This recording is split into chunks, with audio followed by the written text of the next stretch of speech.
All right, thank you so much, Sister Mastora. Assalamualaikum everyone once again for today's slot. So my name is Nur Jannah. I'll be supporting this symposium for these 2 days lah. But for this slot, I'll be in charge for the moderator. So this slot will be the spiritual healing, managing invisible illnesses. So we have covered from the day first until today, all together about psychospiritual disabilities, how to go about discussing these issues, and the objectives for this symposium is to actually provide the platform for different areas, different scholars in supporting these social disabilities.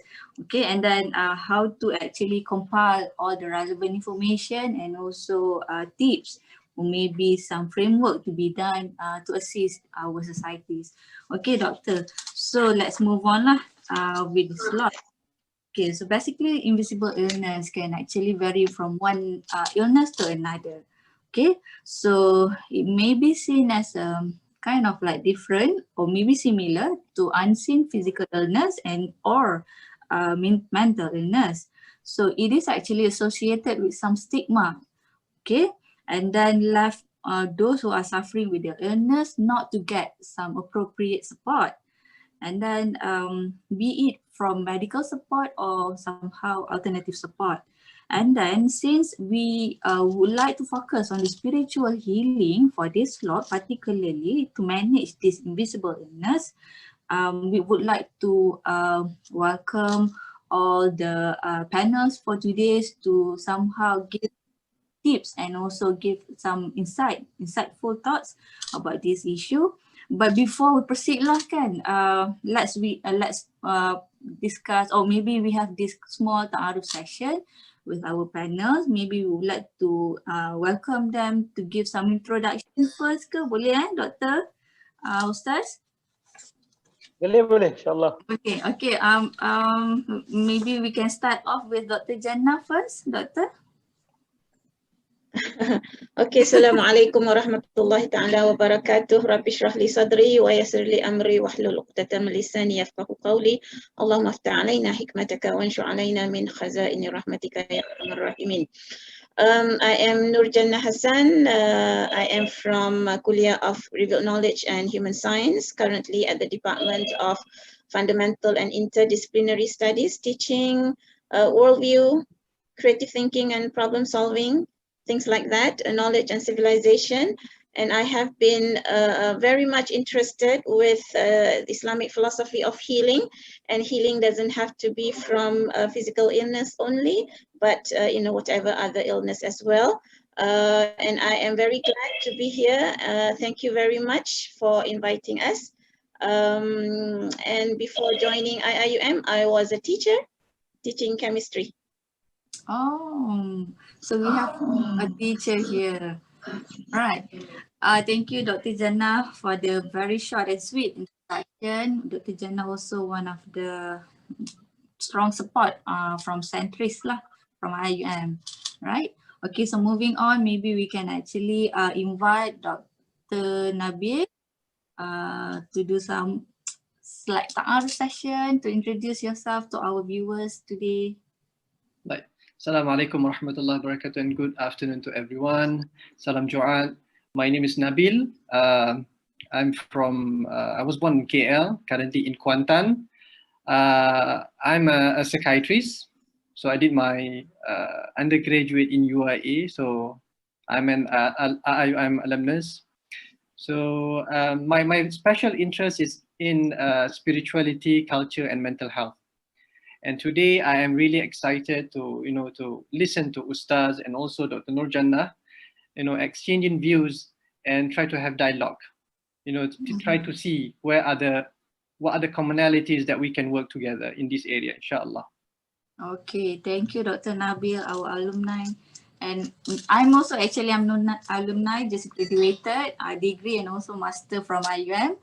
So last but not least, our speaker, I believe he is the most waiting speaker for this slot, and I'm also glad and excited to have him as one of our panel. So we would like to welcome Ustaz Muhammad Nur Deros, Vice President 2 from MIASA. So Doctor, maybe you can share with us about you a little bit. Thank you. I'll take that as a doa. I belum doktor lagi. The Ustaz now, but Amin, inshallah. So I'm a Singaporean currently. I'm married to a Malaysian. Currently living in Malaysia. I graduated from Madrasah Al-Junaid Al-Islamiyah from Singapore, and then from Al-Azhar University, I did Islamic theology and philosophy. And currently, I'm a Ruqyah practitioner. Some people may call it an exorcist, and I also do Islamic psychotherapy. Okay, so Ruqyah practitioner. All right, so it is a very special area, I believe, to support our friends, our public, our citizens out there in terms of psychosocial disabilities. All right, so thank you, Dr. Jannah, thank you, Dr. Nabil, Ustaz, with a brief introduction about yourself. Hopefully it is useful for us, for our viewers. Thank you so much for joining us today with this slot. So this panel is going to share with us some inputs and also some backgrounds about this so that we can have a very good understanding and some insight for us to be able to go through this aspect appropriately. Okay, so Doctor, speaking of spiritual, Dr. Jannah, speaking of spiritual healing, okay, is there any differences between spiritual and also religious healing, or is it integrated? Can we actually view spiritual healing in religious perspective? Perhaps out there people say spiritual is different, so much different from religion, but religion is actually tally with spirituality. So how to respond this? All right, Bismillahirrahmanirrahim, inshallah. Looking from an Islamic perspective, from a layman's simple understanding such as mine, I consider myself layman. Religious healing begins in terms of rituals, then building up to understanding and internalizing the rituals. We can't stay there. We have to build our knowledge as well. And with knowledge, one approaches a spiritual realization of the meaning of the whole endeavor, of the whole ritual, leading one to spiritual healing, that which brings one's spiritual awareness closer to Allah subhanahu wa ta'ala. Let us take examples, yeah, because I think with examples we can visualize easier. Let us begin with observances of the prescribed ibadah, for example, salat, dhikr, dua, and recitation of the Quran. Now, understanding the need for salah, for dhikr, for recitation of the Quran brings meaning to the rituals, i.e. understanding why do we need to do these things, yeah? For example, salat. Of course, Allah subhanahu wa ta'ala doesn't need our salat. Why doesn't he need our salat? Because he is Al-Azim, Al-Kabir, i.e. the all-powerful, and Al-Ghani, he is in no need of anyone, but we are the one who is in need for him, yeah? It is us who need to perform the salat. And this is why? Because this is actually in line with our fitrah. And we need to live life in harmony with our fitrah. This is part of healing. And we cannot live life against our fitrah because this is opposite of healing. Salat is filled, yeah, not filled, but filled. Salat is filled with praises of Allah, dhikr, with Quran, and with supplications, dua. And we must have, now, just now we understand the need for doing those rituals. Now we must have understanding of the meanings of these recitations in salat. Yeah. For example, when we start our salat with dua iftitah, and inside there we have this kalima, inna salati wa nusuki wa mahyaya wa mamati lillahi rabbil alamin.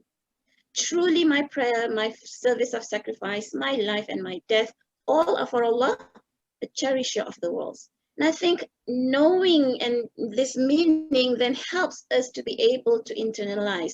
Then we go to Al-Fatiha. For example, we read إياك نعبد وإياك نستعين اهدنا الصراط المستقيم صراط الذين أنعمت عليهم غير المغضوب عليهم ولا الضالين آمين. You alone do we worship, Ya Allah, and unto you alone do we seek help. There's no one that we can seek help but you, O Allah.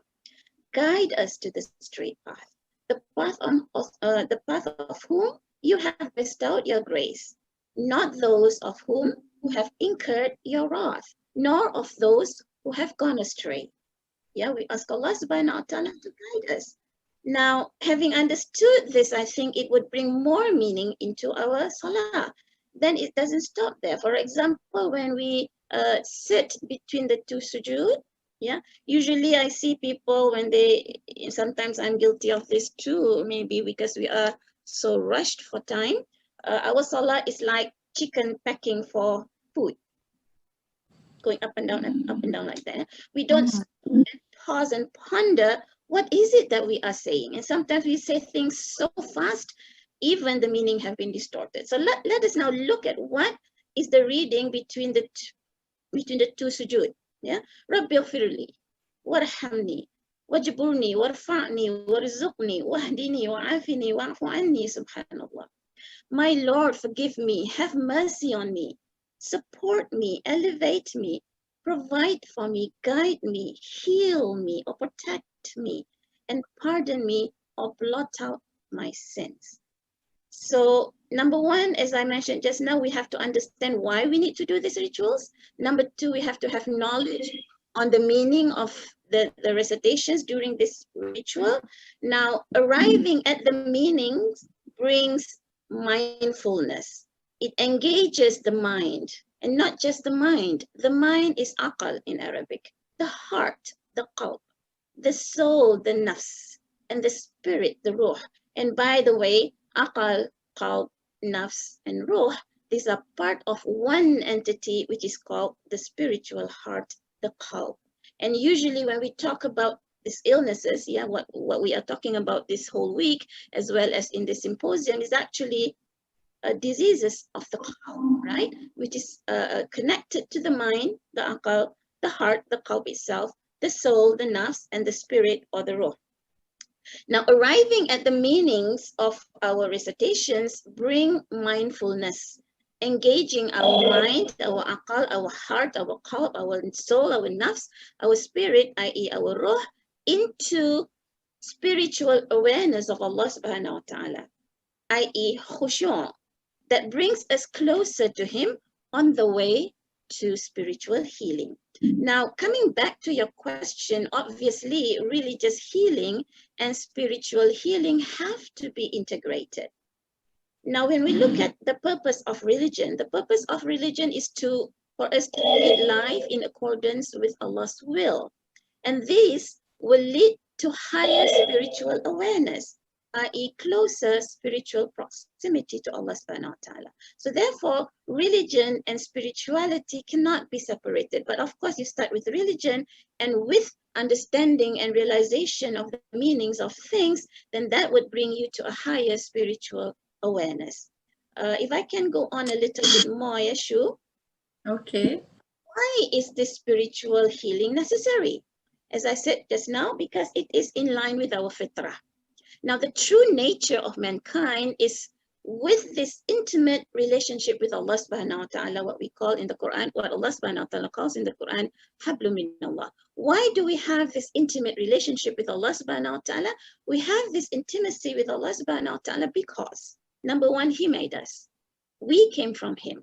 And thirdly, He was the one who blew the spirit of His creation into us when we were 4 months gestational age in our mother's womb. He said in the Quran several times, yeah, one example in Surah As-Sajdah, ayat 9, where I don't think I have time to read the Arabic, so I'll just read the English, but He fashioned him in due proportion. Him, us, He, Allah, and He, Allah, fashioned us, him, in due proportion and breathed into him, i.e. us, something of His spirit. وَنَفَخَ فِيهِ مِنْ رُوحِهِ. And He gave you the faculties of hearing and sight and feeling and understanding. little thanks do we give. Now from this verse, I can classify, there are two things that we can look at it now. Of course, three actually. Number one is our intimacy with Allah subhanahu wa ta'ala, which we have this ruh inside us, which He Himself blew into us, this created ruh into our jasad when we were in our mother's womb. Secondly, the first part of the ayah, when he talks about this ruh, this faculties of hearing, sight, and feeling and understanding, if we use all of this, if we employ all of these in accordance to the fitrah that Allah subhanahu wa ta'ala has put upon us, in accordance to His will, we will keep all of these faculties in a harmonious balance. And the body and the mind and the heart and the spirit and the soul, these are all in harmonious balance, which is giving us leading us to the way of healing. This is like fish in water. The nature of fish is to live in the water. When you see fish in water, they just swim happily because that's their fitrah, that's their nature. But if we were to take out the fish from the water, the fish will be struggling. So the second part of this ayah, little thanks do we give. Now, if we forget to give thanks, if we forget to remember Allah subhanahu wa ta'ala, if we forget to have or kindle or nurture the spiritual tie with Allah subhanahu wa ta'ala, this is antagonistic to our fitrah. This is opposite to our fitrah. Therefore, when we do something that are opposite to our fitrah, we are causing an imbalance. When we have this imbalance, crisis would crop in, which is then the opposite to healing. Like we take fish out of the water, leading to spiritual death. We are alive, but spiritually dead. But then, even then, yes, even then when we are spiritually dead, still Allah reaches out to us. We only need to seek. Yeah. For example, we read Surah Al-Duha, yeah, until the end of the ayah. Let us ponder a little bit on the meaning before I give it back to you. Yeah, Shu. Wat-duha wal-layli idha saja, and so on and so forth. By the glorious morning and by the night when it is still. We know morning and night would turn, you know, one coming after another. When it is night, night is followed by daylight. When it is daylight, it is followed by night. What does it mean? It means that when we are in distress, it is like darkness. But then we know that inshallah, daylight would come after it. Yeah, so a solution would come after it. Happiness would come after it. If we are in a state of happiness, don't be too happy, because we know life is a cycle. There's one time that we would be down there and we would feel, you know, the brunt of tests. But then again, when we are in that test, we know that Allah's help will be coming and daylight would come. Yeah. All right. Let's continue with this surah. By the glorious morning light and by the night when it is still, your guardian Lord has not forsaken you, nor is He displeased. And verily the hereafter will be better for you than the present. And soon will your guardian Lord give you that wherewith you shall be well pleased. Did He not find you an orphan and give you shelter and care? Now again, we can talk about this surah. Of course, the Asbab al-Nuzul is when Allah subhanahu wa ta'ala revealed this to Prophet Muhammad sallallahu alaihi wasallam, especially when he was facing a lot of challenges by the Quraysh. But then again, in the Quran, there are specific reasons why Allah subhanahu wa ta'ala revealed certain verses, but then these verses can also be applied in general situation, like in our situation. And when Allah subhanahu wa ta'ala talks about Rasulullah sallallahu alaihi wasallam being an orphan, we can also be an orphan, not in the sense that we lose our father and mother, but in terms of, you know, we are suffering. We feel like we are alone, we are lonely. And Allah says, did He not find you an orphan, alone and lonely and desolate, and give you shelter and care? And He found you wandering, and He gave you guidance, and He found you in need and made you independent, and until the end of the surah. So I think, you know, religious healing must go hand in hand, and which should lead into spiritual healing. And inshallah, once we have touched upon spiritual healing, we are on the right track. Yes, Syuhada. Okay, doctor, it's a very insightful point, which I believe if we go to the big pictures, the inputs is actually covers all the question overall to see the overall slot for this topic. But just to recap, one of the points is actually we cannot separate. If we look at this religion, our religion Islam, we cannot actually separate spirituality and also religion because it is part of our fitrah. And if I like the analogy of fish.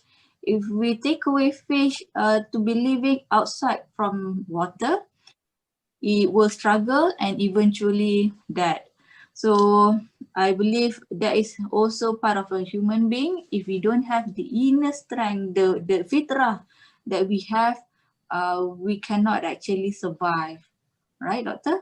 So it is part of puzzle how we can actually go about for spiritual healing. All right. So moving on to our Ustaz Muhammad Noor and our doctor, inshallah. So as a practitioner point of view, Ustaz, how practical is spiritual healing in today's world? So basically, Ustaz said that you are one of the Ruqyah practitioner in this today's world with rampant mental health illness. Some people would call it as invisible illnesses. How is it different from psychotherapy healing from Western perspective? And what kind of treatments actually involved in this context, Ustaz? Thank you. This question deserves a whole article, actually. Okay. Permit me to begin with a statement by Carl Jung. Carl Jung is one of the brightest minds of the earlier 20th century, who we can consider him as one of the founders of modern psychology and modern psychiatry, if I'm not mistaken. Dr. Nabil and Dr. Jannah, please correct me if I'm wrong. He said something very important to our discussion today. He said, in his 40 years of practice as a psychotherapist, as a counselor, in his 40 years of practice, he said that all of them who recovered, all of his patients who recovered, there's one common denominator among them. And what is that common denominator? They regained their religious outlook. They regain their religious outlook. Now, Carl Jung is a very interesting figure because we're not sure whether he's religious, whether he believes in a particular religion. But one thing's for sure is that Carl Jung believed in the spirits. I will even say the founders of modern psychology, people like William James, people like Carl Jung, even people like Sigmund Freud, they do not negate the existence of the spirit. They do not negate the existence of the human soul. So if I were to bring the verse from the Quran, verse from the Hadith, I believe most of us have heard it. So in the context of mental illness, people tend to separate between the physiological aspect of the brain, of the mind, what we call the brain, and the spiritual aspect. But we realize that the founders of modern psychology, they actually do not set a clear dichotomy. Dia tidak membuat satu pemisahan yang jelas antara perkara-perkara ini. So your question, how practical is it? How relevant it is? How efficient is this kind of therapy in our age?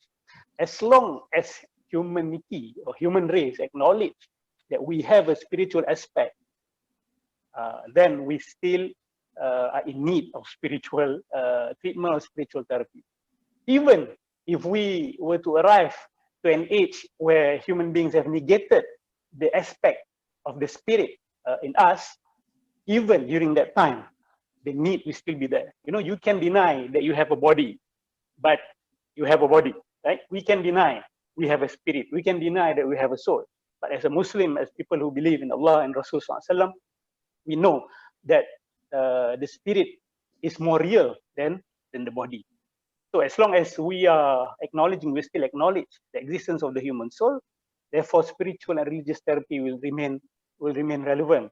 But it also depends on our approach. Yeah, it depends on our approach. when we speak about spiritual therapy, many people thought it's about ruqyah saja, right? Someone reciting a Quran to someone else.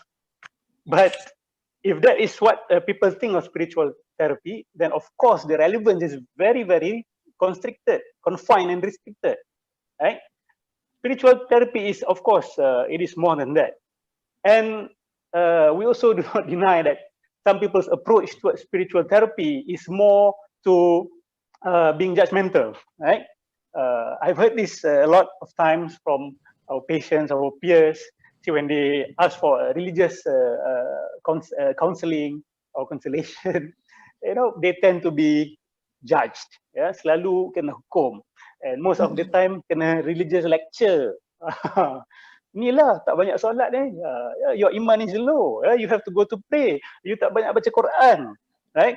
If this is our approach, then trust me, spiritual therapy and religious therapy will slowly become increasingly irrelevant to especially the young people who are suffering with mental illness out there. We have to acknowledge the complexity of the human mind, the complexity of the human situation. I have friends who do spiritual therapy. Some of them have a binary view of things. You know, when the patient comes, it's either physiological illness or sihir and jinn. The third possibility is rarely being considered. What is that third possibility? Mental issues. Okay, so many of them ended up misdiagnose the patient, okay, and giving inappropriate subscription of medication. Allahumma salli ala Sayyidina Muhammad. So, coming to the second part of the question, well, how is it different from psychotherapy? To be frank, there's much overlap between spiritual therapy, Islamic spiritual therapy, and psychotherapy. Some people will even call it as Islamic psychotherapy. You see, in the therapy that I do, we analyze the important incidences in someone's life. Okay, hello, can you hear me? Yes, Ustaz. Yes. Assalamualaikum. Okay, so we ask them about their past experiences, their traumas, the tragedies in life, their childhood. Okay, we also even ask them about their dream, not harapan tapi mimpi. But also dreams in terms of harapan, their hopes in life, their interaction with the people around them, and we also give them strategies how to go about all these challenges in life. So there's much overlap between Islamic therapy, spiritual therapy, and psychotherapy. But the main difference is, of course, the worldview. The worldview at the background is based upon Islam, Islamic philosophy, Islamic tenets of faith. And another difference is we of course acknowledge the existence of spirits, the role that spirits, whom we can call jinn, in contributing to mental illness. I may not say it as a cause. It's enough for me to say it can be a contributing factor to a mental illness. I give a simple example. You know, the Prophet Muhammad sallallahu alaihi wasallam was once afflicted with sihr, right? This is well known among the scholars. This narration is accepted as authentic. And what is the symptom of that sihr upon Rasulullah sallallahu alaihi wasallam? I can call it a semi-hallucination. Aisha reported that Rasulullah SAW thought he have done something, but actually in reality he have not done it. Rasulullah merasakan dia dah buat sesuatu tapi dia tak buat pun benda. We can call it some sort like semi-hallucination, walaupun tak full blast. Rasulullah do not see beings, he does not see things, but ada confusion. Okay? So sihr can cause such symptom. Okay, and I've met some patients who clearly have sihr symptoms. They also show symptoms of mental illness. So to differentiate between these two is not easy. We need to work together. Ustaz need to work together with psychiatrists, psychologists. Like in MIASA, we have this thing called Therapeutic Assessment, where I myself with certified licensed psychiatrists will sit together and will assess the patient. We will assess the patient. So this is the main difference, and I will touch upon the last point. We acknowledge that human beings is multidimensional, right? We have a spiritual aspect, physical aspect, but who is the king? Which aspect we can see as the most important aspect? Okay, as a Muslim, as a root care practitioner, I would say it is the spirit. Okay, and I believe that it is in line with the current finding or the current theory of neuroplasticity, right? Where they claim that the human brain is malleable, even though the overall structure is not malleable, but some parts of the brain is like plastic. Okay, the brain can be changed by the mind. Otak ini boleh diubah dengan minda. Now we have to differentiate between the brain and the mind. I don't have time to explain that. Okay, the brain, the mind, and the spirit. Right? It is very important. It is closely connected. Okay, so the spirit is the king. If we were to refer to Imam Al-Ghazali in his Ihya Ulumuddin, he gave a very beautiful metaphor of the human spirit as the king, and the other organs in the body are like the menteri, soldiers, police. So one of that soldier and one of that apparatus of the state is the brain. You see, he differentiated between the ruh and the brain. The king is the spirit, and the brain is the apparatus actually. But if there is a defect on the apparatus, it will also affect the king's role. You see, so this is a very interesting interaction between the brain and the mind, which I believe explained beautifully in this theory called neuroplasticity. Allahu A'lam. Okay, insyaAllah doctor for Ustaz, our future doctor insyaAllah.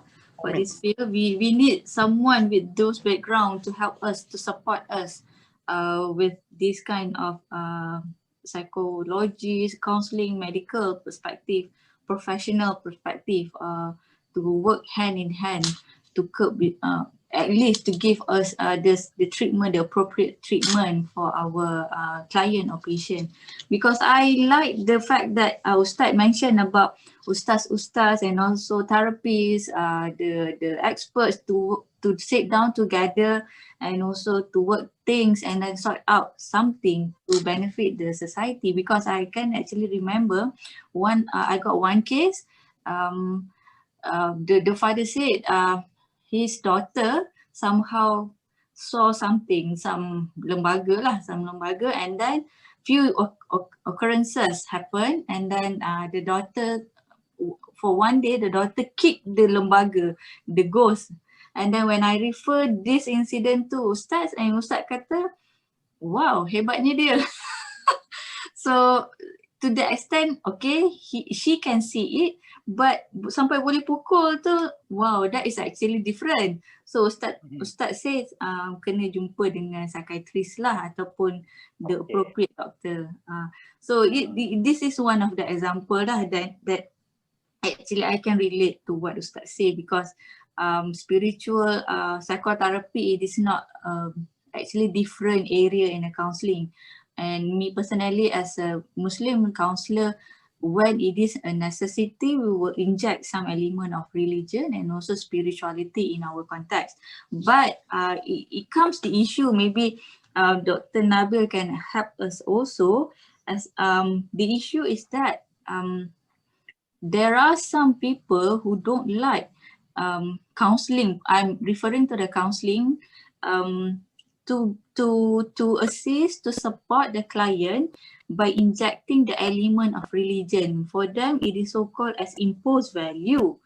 Okay, but for doctor, how maybe doctor can respond to that question, and also for doctor also as a medical practitioner and also psychiatrist, how this spiritual healing can be viewed medically, and then what is the best practice for the integration for for the spiritual based learning, spiritual based healing. Okay, Dr. Nabil, maybe doctor can respond. Okay, Bismillahirrahmanirrahim. Assalamualaikum warahmatullahi wabarakatuh.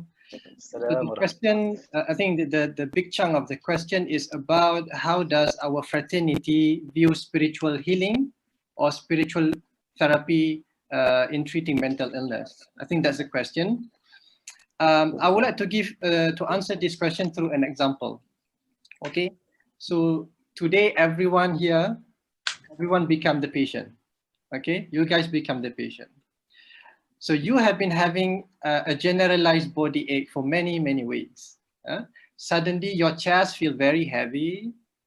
You have unexplained tremors and chills. Bulu-bulu ni semua naik, rasa meremang, right? Tak tahu sebab. And then you feel irritable until it affects your relationship with your spouse. You talk to someone about this and they suggested something to you. They said, bunyi cerita kau ni macam you kena buatan orang, as if you've been sihir, kena sihir. So you yourself think about it seriously, and the only explanation available to you is this, that I actually, someone sihir me. So that was the explanation that you got to explain the symptoms that you have. At the background of your symptoms, you fail to connect the dots.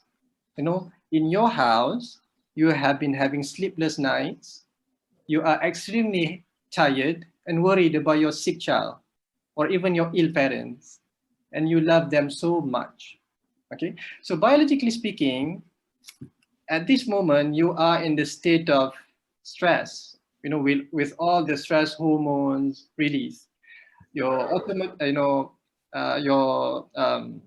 sympathetic nervous system and HPA axis, HPA is our hypothalamus, pituitary, and adrenal axis are all activated because of this stress. Because of these people, meant so much to you. You love them so much, and you sense that you're gonna lose them soon. So due to your belief, however, about the illness, that this is sihir, you went to see a healer, okay, to get treated. So this healer, he recited several verses from the Quran and prescribed it to you so that you can practice at home. Okay, and you find this very soothing and helpful. Because why? Because the meaning of the verses, relate well with your condition.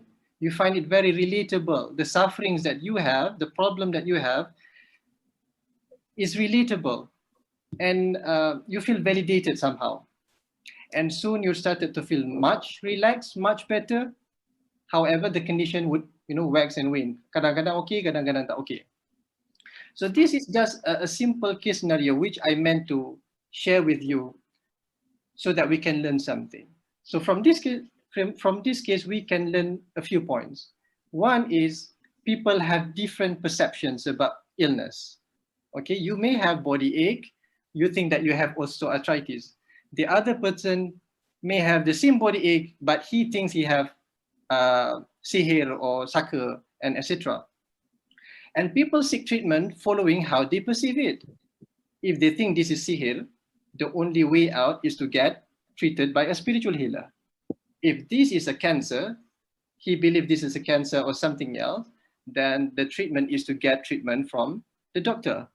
And the last point is people have different types of coping, right? Regardless whether this is sihir, sakar, osteoarthritis, or cancer, people can cope using spiritual coping or non-spiritual coping. So these are the complexity of human thoughts, human belief, and human behavior, and how different people cope differently with different situations. And these three things that I mentioned here are formed based on patients' upbringing, social, cultural, religious upbringing. And this is what we call as illness explanatory model, which should be explored whenever a doctor sees their patient, so that the doctor wouldn't dismiss what is important in this patient. If let's say we have this kind of patient, right? Patient yang datang dengan background yang religious and spiritual and believe something spiritual has actually caused something to him. And the doctor explained away his symptoms, saying that, explain from purely biological perspective that, you are having just stress or anxiety. this doesn't click with the patient, and the patient will run away. Okay, you lose your client, the patient wouldn't come back to you, and you lose that opportunity to treat him. So the doctor need to be competent culturally and need to be competent spiritually too. Okay, this is an important concept that only nowadays people talk about this. Last time, we only have a biomedical concept of illness. Everything is caused by biological factors like genetic, neurotransmitter, hormones, and etc. But until recently, people find out that not everything is caused by biological factors only. Illnesses like schizophrenia and bipolar, they have strong biological factors, okay? But illness like anxiety and depression, they tend to be more multifactorial, encompassing biological, psychological, social, and spiritual factors. So the combination of these factors will contribute to the manifestation of illness or health. So that is how we see a patient. We should see the patient from multiple perspectives. When we talk about spirituality from Islamic point of view, we talk about having certain worldview, kan? Certain worldview about everything that exists. Ru'yal Islam lil wujud. That we must care for others. Contohnya kan, bila kita we have this kind of worldview, we must care for others just like we care for ourselves. We do not abuse ourselves and others. Be kind, be moderate, so and so forth. So there are many values, many good things in religion. So these values are, some of them are pro-social behavior, which may prevent mental illness, and more important than that, improve one's well-being. I just give you one example. How does our worldview affect our mental health? In a study done by Tim Kasser, if you guys can Google Tim Kasser is a psychologist in Knox University. He specialized in the field of materialistic worldview, okay? And he wrote a book, The High Price of Materialism. So in this book, he studied a lot of materialistic lifestyle, where people give so much weightage to materiality, to materialism, okay? For instance, money, possession, wealth, follower, and etc. So these people tend to be more anxious, to be more insecure, to have poor satisfaction in life and poor quality of life.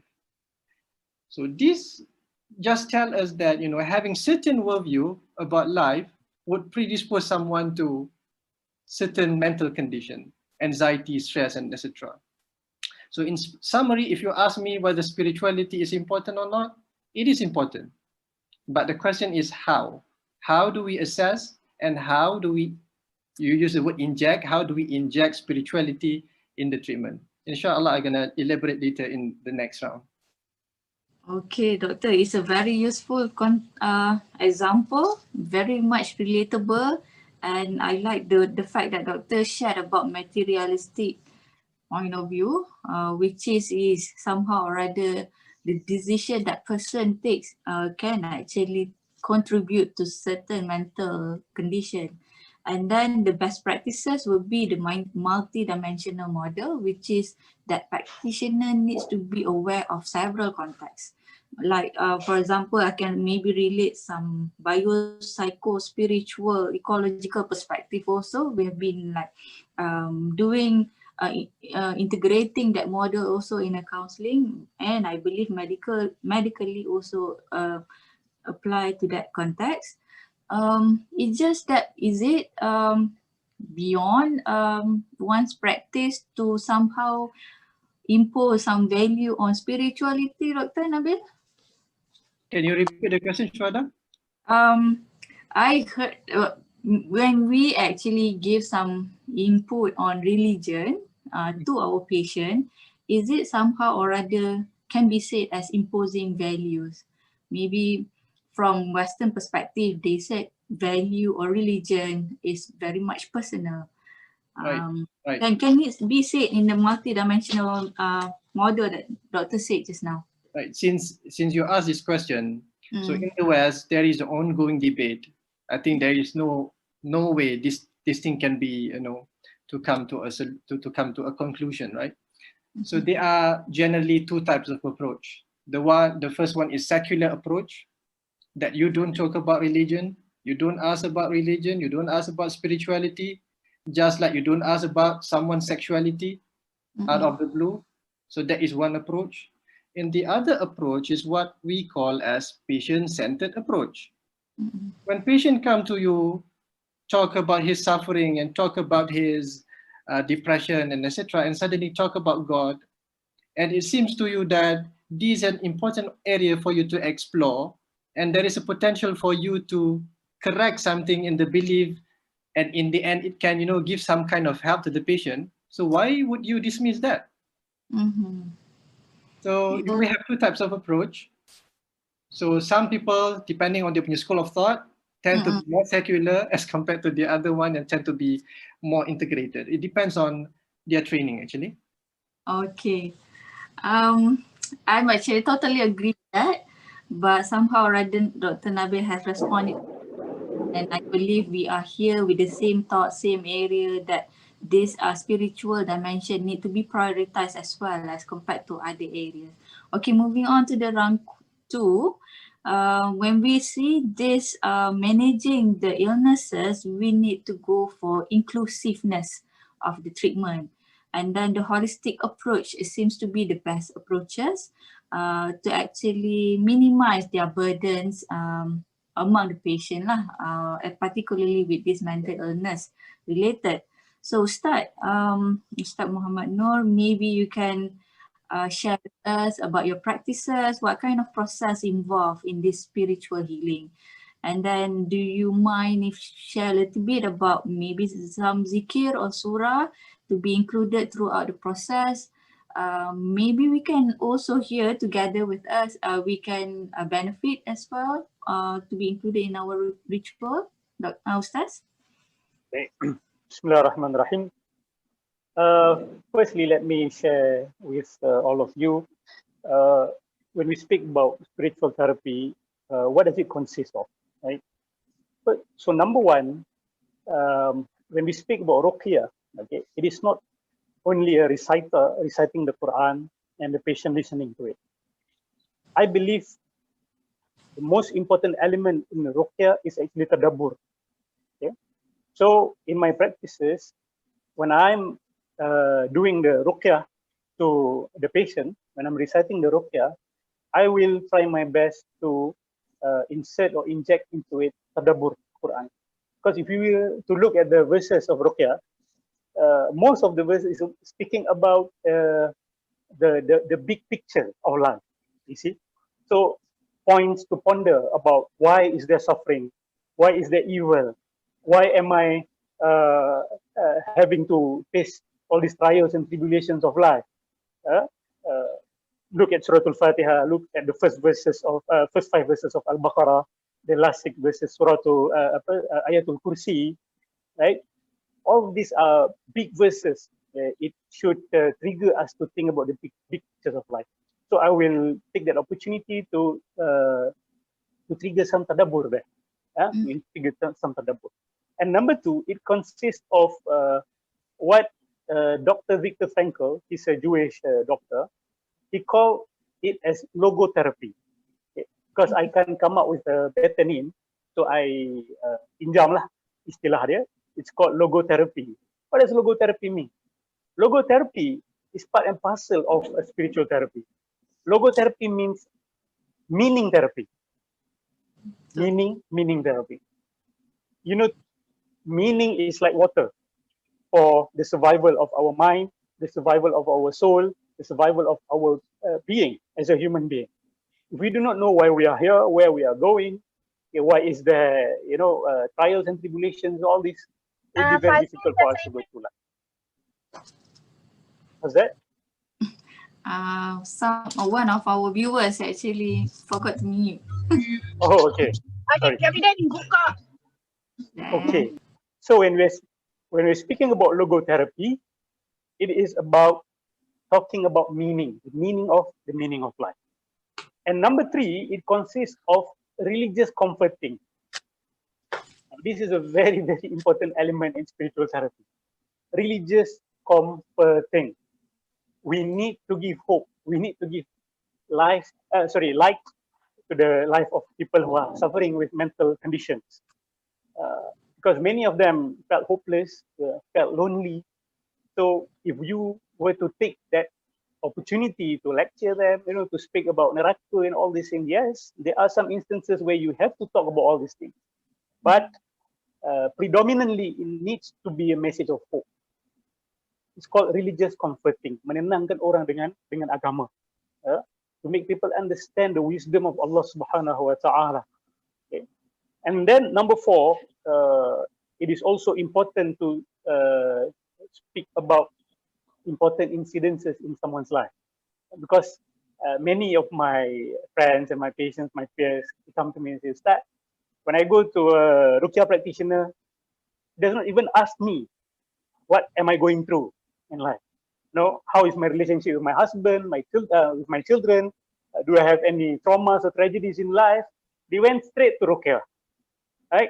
They're just waiting for my reaction to the Ruqyah. They're just waiting for my maybe hysterical petikan ke, they're just waiting for my this kind of reaction. You see, it is very important to understand the condition that is surrounding the patient. Some even talk about that when they met psychiatrists also. They say, Ustaz, some psychiatrists only give me medication. They don't even want to hear me talk about my previous experiences, my traumas and all these things. So I believe we have to listen about these issues, even though it's difficult, right? To listen about the marital problems. And some people will say, if you want to talk about a marital problem, just go to meet a marriage counselor, right? But we can't ignore this problem that people are facing in life. Some, they have problems at work with the employers, right? And maybe that is the main contributing factor. Maybe that is the main cause for their current mental problem, right? If we were to ignore all these things, the chances of us misdiagnosing them and giving them prescriptions will be very, very high. And then we also need to give, of course, religious advice and religious guidance lah. Okay, halal and haram. Sometimes we have to inject it into the counseling session, because some patients, they do not realize that they are actually inviting these problems to their life by committing haram thing continuously. So sometimes we need to remind them, of course, as best as we can, compassionately, okay, as soft as we can, dengan cara yang terbaik, as wise as we can. But the hukum hakam is also a part of spiritual and religious counseling. Because what is halal and what is haram, that is prescribed by Allah Subhanahu wa Taala, in itself is actually a guidance for us to be mentally healthy. And then number 6, it involves sihr removal, the removal of sihr. This involves many steps lah. One of it is, of course, we have to remove the item, the sihr item itself. When we're speaking about sihr, most of the time it comes together with it an item of sihr. Maybe it is an amulet that someone has in their house. Maybe it is an inherited item like keris, okay? But not all keris is occupied by spirit, not all, okay? But keris ataupun sanggul, all these things that has been diisikan. How do we say it in Malay? Diisikan dengan perkara-perkara sihir ini. So we need to remove these items. And also one of the most important steps to remove sihr is termination of the contract. Termination of the contract. Because people who engage in sihr, they normally engage in a contract, in an akad with a tukang sihir, or an akad with the shaitan and the jinn himself. So unless that person break or terminate that contract, then it's difficult for us to matikan sihir tu lah. Okay. Allahumma salli ala sayyidina Muhammad. So and when the patient arrives to our center or when they beginning the session, of course, one of the most important step is questionnaire. Ya. Kita akan banyak tanya soalan, ya, banyak tanya soalan, and the main question or the first question that I will ask them revolves around akidah issue. Okay, so some patients, some mentally ill patients or spiritually ill patients, they will have some serious doubts about the existence of God, about the purpose of life, you know, about the veracity of Rasulullah sallallahu alaihi wasallam. So we will have discussions on that. I will be very open with the patient. If they need to even, I'm angry with Allah. You know, I don't understand why He does all these things to me. What is the need for all these things? Okay? I will encourage them to speak more. I will encourage them to release whatever that they have in their hearts, and I will invite them to have some spiritual dialogue or a theological dialogue if they are open to that. And also, it is very important to find out whether they themselves are practicing anything occultish. Dia ada buat occult practices, like for example, Mak Yong, for example, or any silat that involves summoning some beings. Okay, or the person is involved in the mengurut atau perbidanan not through the proper training. Instead, they got it from their dreams, for example, or automatically uploaded to their mind. The moment they salam their nenek or their guru, suddenly they are able to do silat. Suddenly they are able to diagnose someone just by looking at their face, just by looking at their body, right? So if these symptoms are present, then we can say strongly that it indicates the existence of an element of sihr. Okay, and after that, barulah we will proceed on to do ruqyah. Lepas tu baru kita akan buat ruqyah. Then when the ruqyah happens, sometimes the beings they speak. Okay, but it is very important to differentiate between the psychology of the patient themselves and the jinn.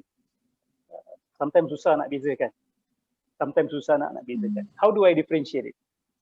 One of the first condition or requirement is that the dialogue or the being that is speaking must show supernatural capability. For example, bahagian orang yang diruqyahkan, they are able to know about things that they're not supposed to know. Okay? For example, they know what is in your pocket. Okay? They know what you did yesterday. They know what you did 10 years ago, even though it's the first time that you met them. So this is beyond psychology. You see, they can be very specific. They can actually explain to you the color of the card that is inside your pocket, the design on the card, the name that is written on the card that is not visible for human eye. Tapi dia orang tahu. So ada this display of supernatural capability. Okay? They may tell you what sickness you have, you know, with such certainty, okay, such surety. So bila ada supernatural display, or even foreign languages being spoken, not previously learned by the person. So we can safely conclude that there is an involvement of another being that is beyond the psychology of the patient lah. There are many more points that I can share, but I think that is enough for now.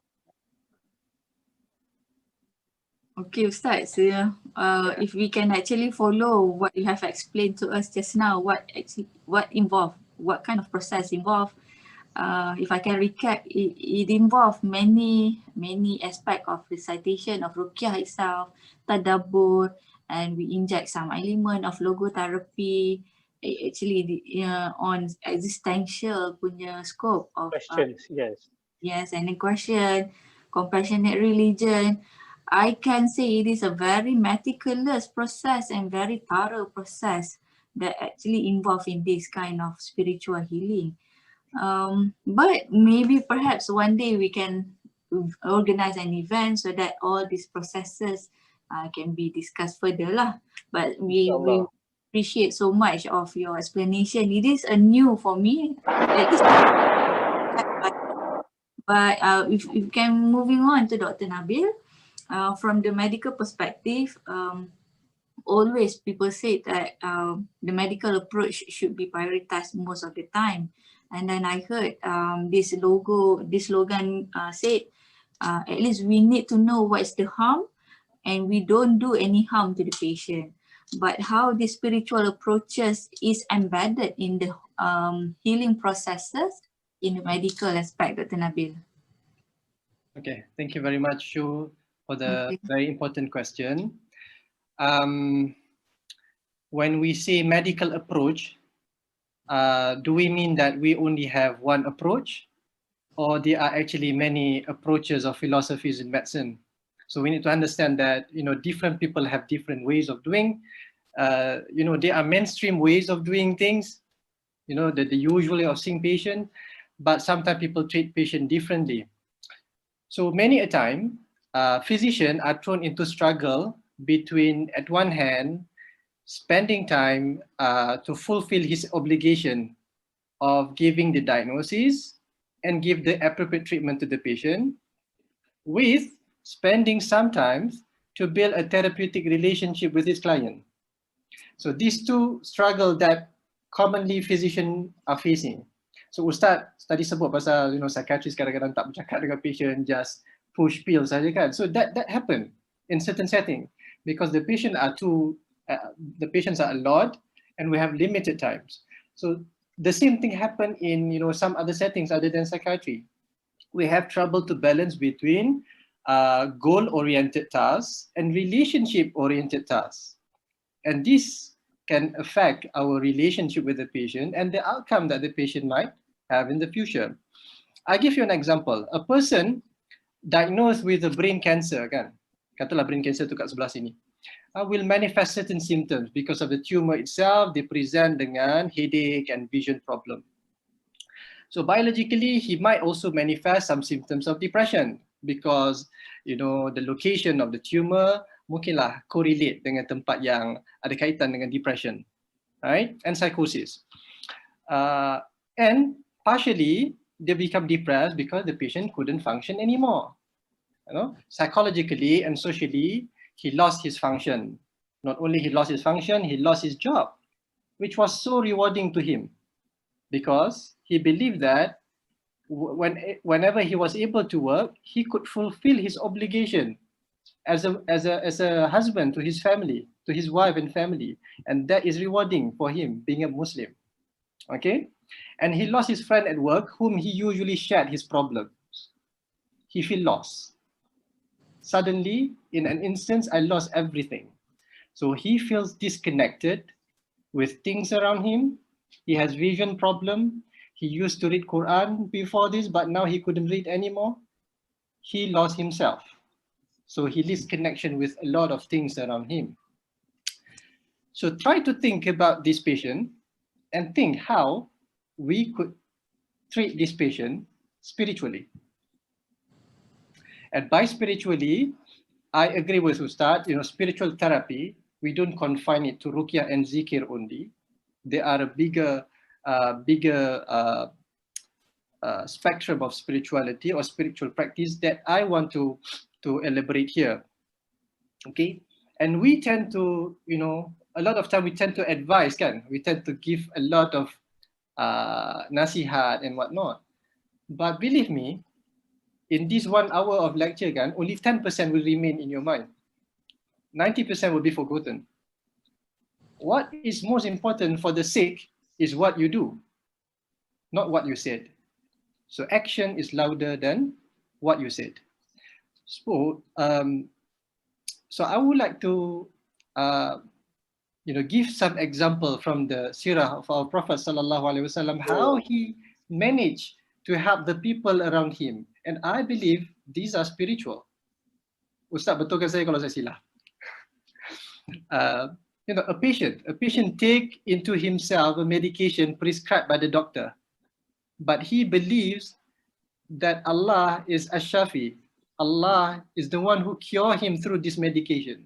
A patient told me, I am seeing you, doctor, but Allah moves my mind and my leg to come and see you. You are, the help comes through you and he cures my illness. That's spiritual, isn't it? Yes, yes. And that is what Badi'uz Zaman Said Nursi said, a practical dua. We have petitiary dua, which is, you verbally ask God for help. And the other one is practical dua. You ikhtiar, you do efforts in order to solve the problem. And this is spiritual. And the Prophet used to perform hijama, cupping, and also he say inna fihi shifa, berbekam itu ada manfaatnya, ada kebaikan dia. And Aisha radhiyallahu anha used to make talbina, a Bali soup or something from Bali, which the Prophet said in it, it gives rest to the heart and relieve some sorrow of people who just lost their relatives. So meaning to say, having good food, taking medication, but you believe that the cure is Allah, from Allah, this is spiritual. Yeah. So this is just one example. Okay. A patient comes to your clinic with a fear of psychosis. Doctor, I've been hearing voices and seeing images. They are trying to harm me. I feel so scared. What can we learn from the seerah of our Prophet sallallahu alaihi wasallam? I am not saying the Prophet had psychosis, but these are the things that we can learn. When Khadija binti Khuwailid radhiyallahu anha approached the Prophet after the first revelation was revealed to him, and she provided warmth, protect the Prophet sallallahu alaihi wasallam, and listen to his needs and give him comfort. Isn't that spiritual? She stayed with the Prophet sallallahu alaihi wasallam, and this made Khadija radhiyallahu anha remembered for the rest of his life. Unparalleled example, isn't it? That's spiritual. The Prophet sallallahu alaihi wasallam, whenever a person come to him, he would turn his body and listen to him attentively, regardless who the person was, until that person yang didengari itu feel like he was the best person among the companions. So that kind of attention and khushu he was able to give to that companion. And he also can provide a safe environment for people to share their problems. Whenever people, there was nobody want to listen to them. There is a hadith mentioned in Tabarani where a person came to the Prophet sallallahu alaihi wasallam and said, allow me to commit zina. What did the companion did? They shouted, because this is something yang macam kurang ajar lah kot kan, tanya soalan ni pada Nabi. Tapi Rasulullah sallallahu alaihi wasallam was calm and asked them to keep quiet, and asked the person to calm down and sit in front of him, and then only he start asking important, relevant, evocative question. What if this lady is your mother? What if this lady is your daughter or your sister? So on and so forth. Until in the end, the Prophet ﷺ made dua for this person. So this is the point that we learn from this story is, to be able to listen, to create that safe environment where people feel comfortable to share problems with you and to ask or to pose question which is relevant and evocative so that the person might change his perception about certain things. There are a few other examples, okay? The Prophet would mobilize the society, talking about bio-psychosocial and spiritual. Socially, the Prophet ﷺ mobilized the society to help other people. Like in the case of Ja'far, who passed away, he said, Isna'u li ali Ja'far ta'aman. So provide food and help the family of Ja'far because they are suffering. Ja'far just passed away. So mobilizing the society. This is helping through deeds. He also, sallallahu alaihi wasallam, was able to see good things in you, even though you feel that you are the worst. An example of this is in the case of Safiya, the Prophet, the wife of the Prophet. He went to the Prophet crying because Hafsa apparently said something that she was the daughter of a Jew. So she cried. And the Prophet said something which Safiya didn't realize, that you are the daughter of a prophet, you are the wife of a prophet. So what is Hafsa boasting about? So to be able to point good things in that other person, need you to listen and need you to have pure heart. And this is something, you know, spiritual in that person and the other person. I think these are some examples that we can learn from the life of our Holy Prophet Sallallahu Alaihi Wasallam. There are so many other ways to do it. Nowadays, you know, we can integrate this, and the psychotherapy tend to be more structured, and we can, you know, include this element in the therapy. There are also places where we can use Quranic verses, which is relevant to the condition of that person. For instance, I give example, for instance, a patient which is afflicted with obsessive compulsive disorder, and the symptoms come in a religious form. So in order to reduce the religious guilt that the patient has, so we may discuss about hadith which talks about having involuntary thoughts, whether these thoughts are innocent or the person should be responsible for it. And the way, how do we do it? We don't actually impose it. We ask the patient's consent. We discuss with the patient. It's a dialogue. So, and see how can we move forward. So that's how we do it. I think I'll stop here. Okay, doctor. So meaning to say that in terms of medical practice, it doesn't mean prescribing medication per se. It is somehow related to the orientation of the practitioner, whether or not to apply goal-oriented tasks or related tasks, because it involves many areas somehow to improve the relationship, to bring the therapeutic relationship, and then the element of spirituality involved along the way. So I like the way that medical perspective also bring that area, so that it is going for inclusiveness, the holistic approach of treating the patient with these invisible illnesses. So moving on to Dr. Jannah. Doctor, I appreciate your maybe perhaps some sharing about your personal experiences going through life difficulties and challenges, which may or other having somehow psychological affected. Okay, going through the tough moment of fighting some condition. So perhaps doctor can share further what kind of practices or Dr. Jannah maybe can share with us what kind of amalan to actually bring up back our resiliency, to bring forward our strength with this kind of spiritual practices to fight these illnesses. All right, inshallah. Bismillah ar-Rahman ar-Rahim. If Dr. Nabil and Ustaz just now spoke from the perspective of the practitioner, so now your question is from the perspective of the person, right?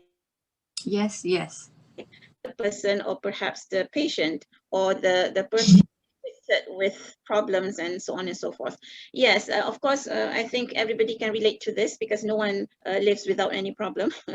And somehow or other, some problems are more serious than others. So of course, as a person who has lived more than half a century, I have gone through many things. As a matter of fact, just to share with you, yeah, there was a moment in the period of my life when I spoke to Allah subhanahu wa ta'ala, just take me, because it was too difficult and too,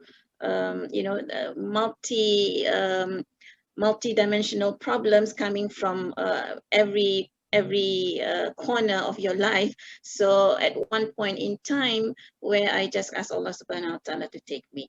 But what saved me alhamdulillah, is what I'm going to share, inshallah. So this is from the perspective of a person going through, or when going, at one point in time in her or his life, going through certain difficulties.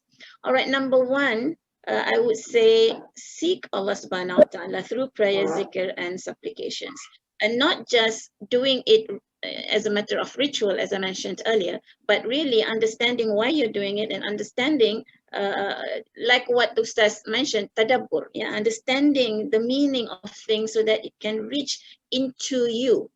For example, Allah subhanahu wa ta'ala says in Surah Ar-Ra'd, ayat 28, meaning those who believe, الَّذِينَ آمَنُوا وَتَطْمَئِنُّ قُلُوبُهُمْ بِذِكْرِ اللَّهِ أَلَا بِذِكْرِ اللَّهِ تَطْمَئِنُّ الْقُلُوبِ.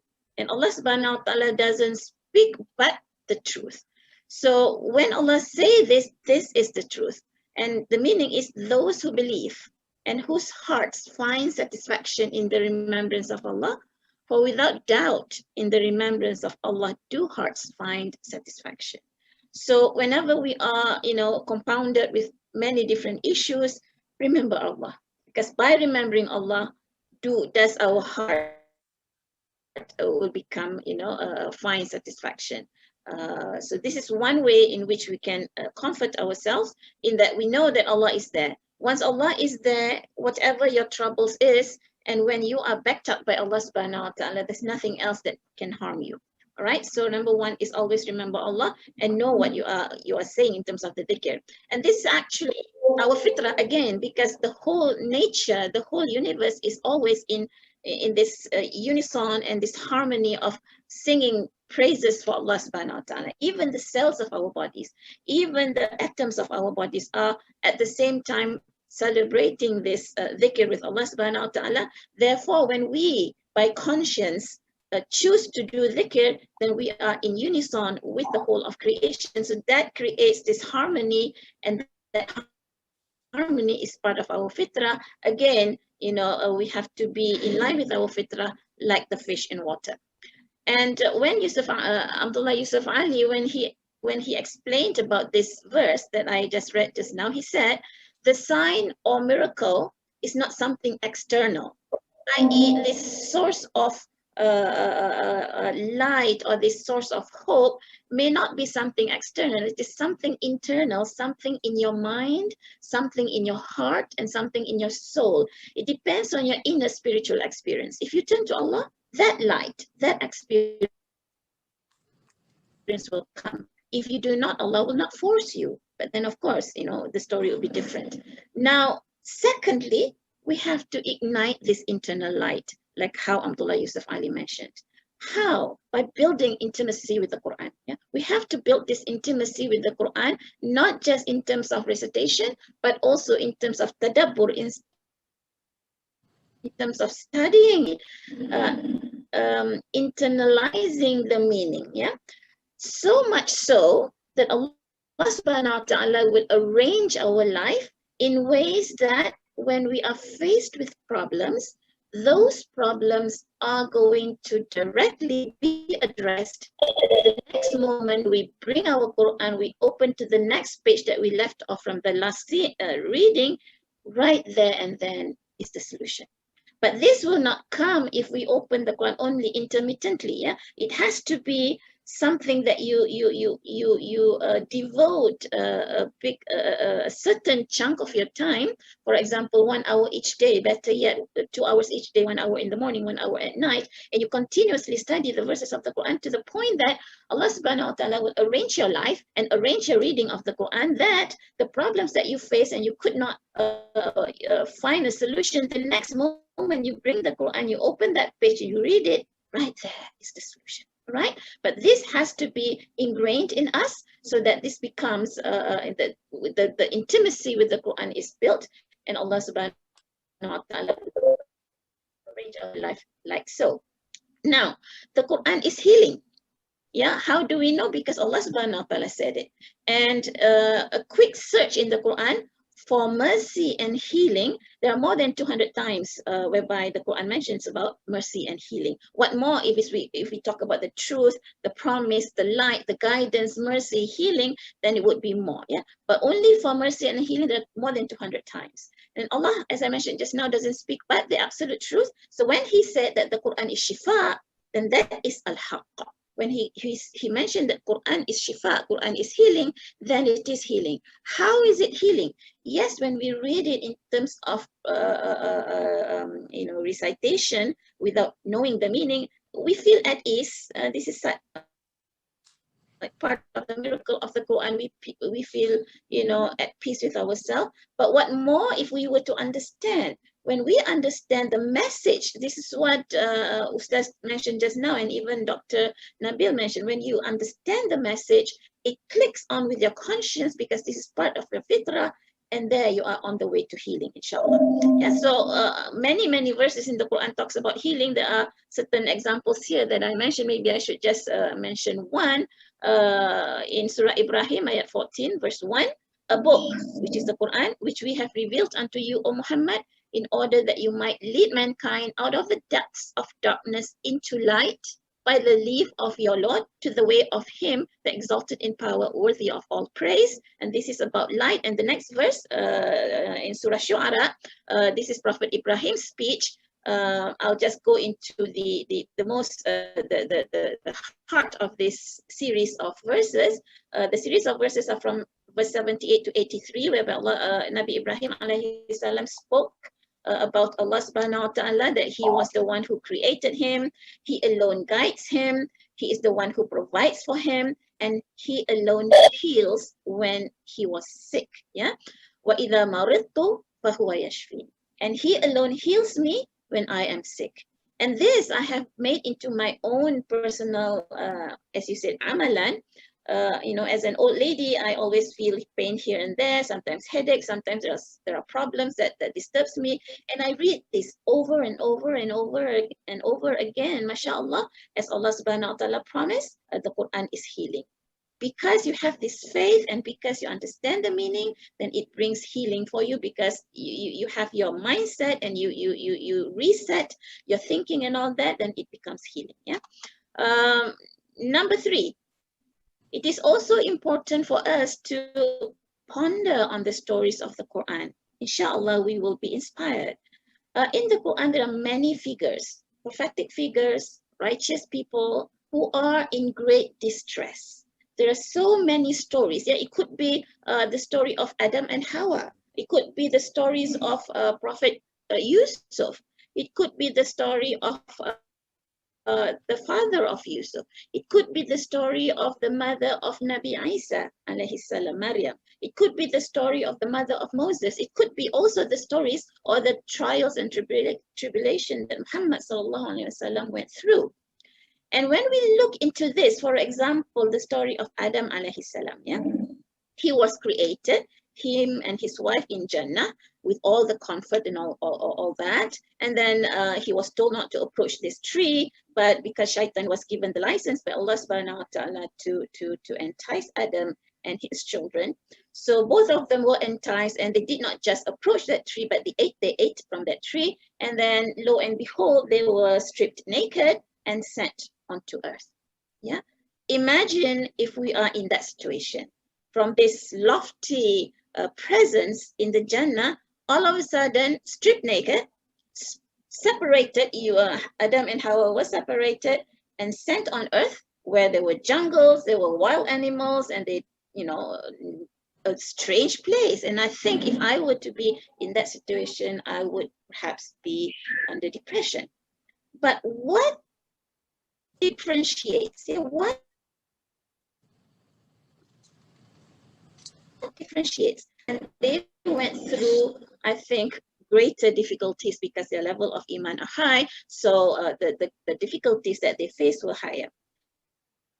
But if we were to face those difficulties, I'm sure if I were to face those difficulties, I don't know what would be the end of me. But what made the difference? If we again reflect to the story of Adam alayhi salam, after he was stripped naked, sent onto earth, he was not forgotten. Allah subhanahu wa ta'ala inspired unto him words of repentance. Yeah, words of repentance. What is the word of repentance? ربنا ظلمنا أنفسنا وإن لم تغفر لنا وترحمنا لنكونن من الخاسرين. O our Lord, we have wronged our own souls. If you forgive us not and bestow not upon us your mercy, we shall certainly be lost. And before that, Allah said in the Quran, فَتَلَقَّى آدَمُ مِنْ رَبِّهِ كَلِمَاتٍ فَتَابَ عَلَيْهِ إِنَّهُ هُوَ التَّوَّابُ الرَّحِيمُ. Yeah? Allah subhanahu wa ta'ala taught Adam, then learned Adam from his Lord words of inspiration, and his Lord turned towards him. Beautiful, you know. We are asked by Allah subhanahu wa ta'ala to make tawbah. So, and then Allah subhanahu wa ta'ala turned unto us. فَتَابَ عَلَيْهِ إِنَّهُ هُوَ التَّوَّابُ الرَّحِيمُ. For he is ever oft returning, most merciful. And even if we have done mistakes in our life, yeah, we all have that tree. The tree that Allah subhanahu wa ta'ala said, don't approach. We did approach. And Allah subhanahu wa ta'ala said, don't approach, but we did even eat from that tree. How Adam alayhi salam and Hawa, not only that they approached that tree, they ate from that tree, they made the mistakes, we also did the same. Yeah, we have those trees and we have done the mistake, but that's not the end of it, because Allah subhanahu wa ta'ala is always, huwa tawwabur rahim. He is always coming to us if only we seek him. So seek repentance from him, and then inshallah we will be saved. Yeah, we will be saved. Many situations it is like that, whereby when Allah subhanahu wa ta'ala tested all of these prophets and Quranic figures, they were in great distress. But what made the difference was that they turned back to Allah subhanahu wa ta'ala. As a matter of fact, when we study the Quran, we find out that, you know, Allah subhanahu wa ta'ala purposely let us feel the effect of our doings, because from there we will learn, right? We will learn from actually doing it. This is experiential learning. We don't just learn because somebody else told us something, but we learn it from doing this mistake.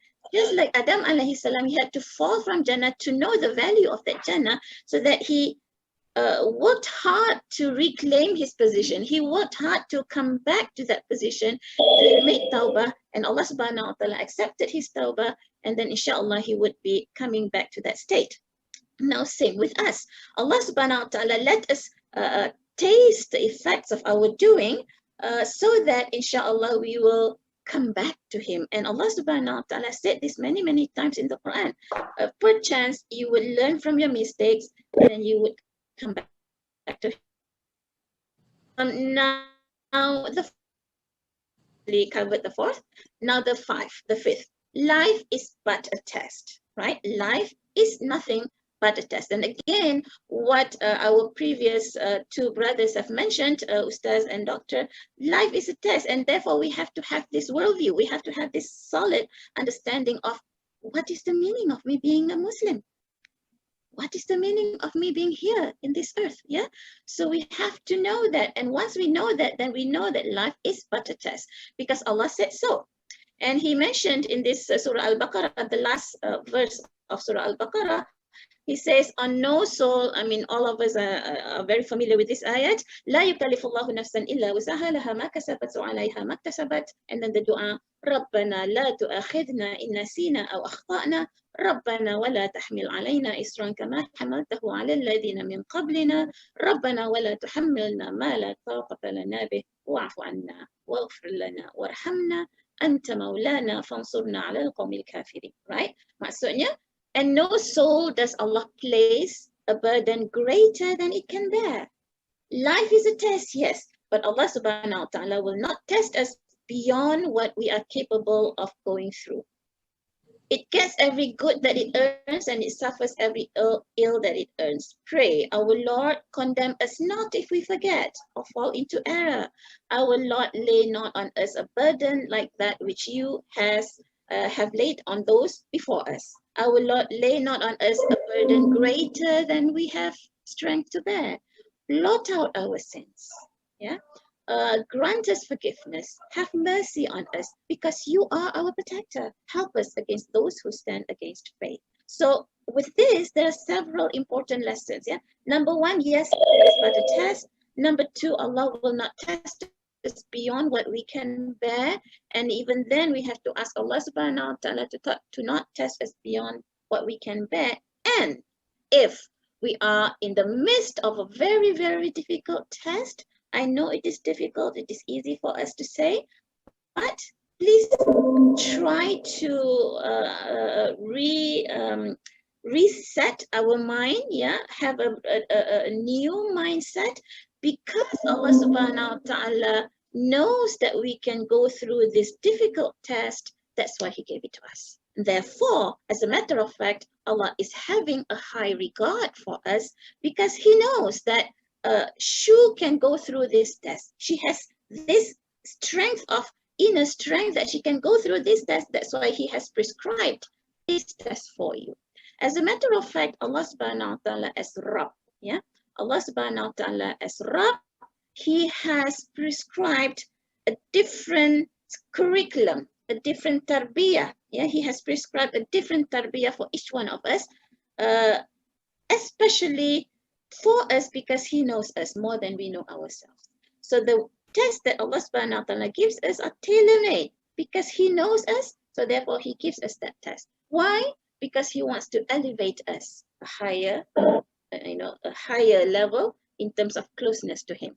Once we pass that test, inshallah, He will give us another test, which will bring us closer to Him, and another, and another. So when we think about tests this way, we have a positive mind, not a negative mind, not a fatalistic mind that Allah subhanahu wa ta'ala hates me, why is He giving me all this? But as a matter of fact, if we have this positive mindset, we know that Allah subhanahu wa ta'ala knows us. He knows us more than we do ourselves. So when He prescribes for us a difficult test, as He did for the prophets, then we should be, I know it's easy to say, but we should try to have this mindset that Allah is having a high regard for us because He knows that we are capable of undergoing that test, that we are fit to undergo that test. Yeah.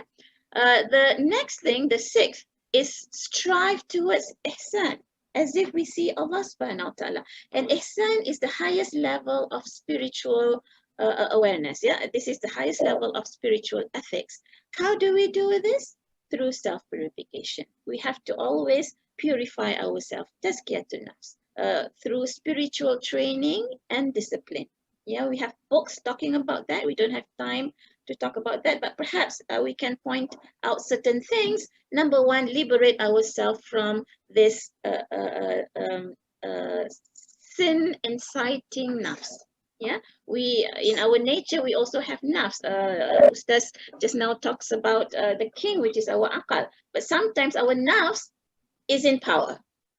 Yeah, above our akal. When our nafs is in power, then we are in trouble because that's not our fitrah. Right? So we have to tame our nafs. We cannot throw it away because it is actually necessary, but we have to tame our nafs from nafsul ammara bisu to nafs that is, we feel guilty when we do something wrong. And then after that, perhaps we train ourselves further when we become at ease with ourselves. This is nafsul mutma'innah. How? Learn to forgive. Learn to forgive. Yeah, learn to forgive ourselves. Learn to forgive others. There are three levels of forgiveness. We have ghafara, safaha, and afa. Afa is the highest. Afa is when we forgive as well as we erase. It's not in our record anymore. Yeah, ghafara is that we forgive, but it is in our record. We remember. Safaha is when we just overlook. Yeah, but afa is when we forgive and we forget. It's very difficult, yes, but we should try. Yeah, learn to forgive, and then give sadaqah, because sadaqah brings humility, sincerity, as well as voluntarism, which actually will tame our lower nafs into a higher one. Yeah, we have to take charge of ourselves by disciplining ourselves as well as increasing our knowledge. All right, give sadaqah, practice gratefulness and kindness. To who? To everybody. To parents, to kins, teachers, neighbors, students, colleagues, to animals, to plants, to the earth, to the air. Yeah, we have to be functioning as Khalifa of Allah subhanahu wa ta'ala in spreading mercy to all, that we cannot perhaps, for example, pollute the environment. When we keep ourselves active in this gratefulness and kindness, then inshallah we divert our focus from that problem to being a solver, from being a person who is suffering to somebody else who is alleviating others' suffering. Yeah? So we treat ourselves by helping others. Try to have husnul dhan, avoid su'ul dhan. Have positive thinking, have positive thoughts about people and not negative thought, because negativity will just drain us. Observe Allah's signs in the cosmos, in ourselves, in the human society, in history, so that we are grateful to Allah subhanahu wa ta'ala. Yeah? Caring about pets and plants, for example, because they are all making dhikr. So when we care about the plants and pets, we make dhikr together with them. Again, this one is coming back to our fitrah. Wet our tongues, fill our hearts with dhikr, because this is in harmony with all creations, and this brings positive vibes. And we know in the Quran many verses talks about how the whole nature sings with praises of Allah subhanahu wa ta'ala. Try to draw ourselves closer to Allah subhanahu wa ta'ala and associate ourselves with Islamically positive people, right? Associate ourselves with Islamically positive people, because positive energy would rub upon us. Even negative energy will rub upon us. So if we associate ourselves with things that are negative, we then will feel negative. But when we associate ourselves with positivity, then that positive vibes would be with us, and inshallah we'll be on our way to healing, inshallah. Very wonderful explanation, also sharing. Okay. Which I believe we can benefit most, because Dr. started with how the personal capacity of that person to go through tough time by internalizing what is meant with the existence, and also understand actually our ritual and how we would like to relate the verses in the Quran, and how we are supposed to do something good, to be socialized with others, contribute to others and also to the natures, so that it will harmonize our internal side and it will reflect it back into our physical side. Okay, so basically Ustaz, Dr. Nabil, Dr. Jannah have discussed what involved in the Ruqyah therapy session, the perubatan Islam approach, and Dr. Nabil also have discussed with us the holistic approach in the medical side, and Dr. Jannah have discussed not only her personal sharing, it also includes how we can apply the spiritual healing to our own difficulties, not forgetting how we have to relate back to us, because it gives us some benefits from inside. So Doctor, before we move on, our final round, we would like to welcome a question from our viewers. We have two questions for Ustaz. This person, Brother Ahmad Nabil, posted two questions to Ustaz lah basically. He said he would like to ask something related. Okay, I just read it for you lah. What is the significance between Sahih Sufism practice and developing mental and spiritual health? And then the second one, how to integrate between Sufism practice and specific psychological practice, I believe. So Ustaz, how to respond Can to you repeat the second question? Sorry. The second question, how to integrate between Sufism practice and scientific psychological practice.